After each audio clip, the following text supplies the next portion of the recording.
नशिबात जे असतं तेच मिळतं.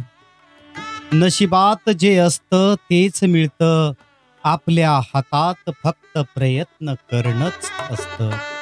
समोरच्याला सारखे आपल्याबद्दल गैरसमज होत असतील तर त्याचा प्रत्येक गैरसमज दूर करत बसू नका.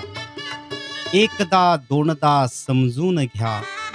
त्याला समजूनही सांगा, पण सारखे वाद भांडण होत असतील तर थांबा थोडं. त्यालाही वेळ द्या. तुम्हीही घ्या. प्रेम असेल त्याचं तर तो तुम्हाला गमवायला घाबरेल आणि त्याला त्याचं कुठं चुकतंय हे सुद्धा समजेल आणि तो स्वतः त्याच्या चुका दुरुस्त करेल आणि येईल तुमच्याकडे. आणि ज्याचं नसेलच प्रेम तो गैरसमजेत रागेत जाईल नातं तोडून. रागात जाईल नातं तोडून. कारण गैरसमज भयंकर वाईट गोष्ट.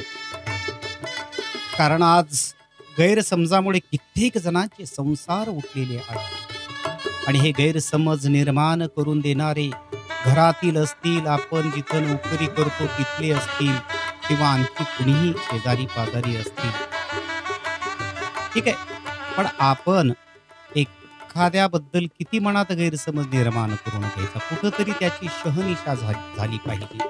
खरं खोटं झालं पाहिजे, म्हणजेच गैरसमज निर्माण होणार नाही. आणि हे मनात थोडे थोडे थोडे गैरसमज निर्माण करून ठेवले तर त्या नात्याचा लवकरात लवकर नाश होऊ शकतो. नातं तुटू शकतं. म्हणून गैरसमज निर्माण होणार नाही याची काळजी आपण घेणं आवश्यक आहे.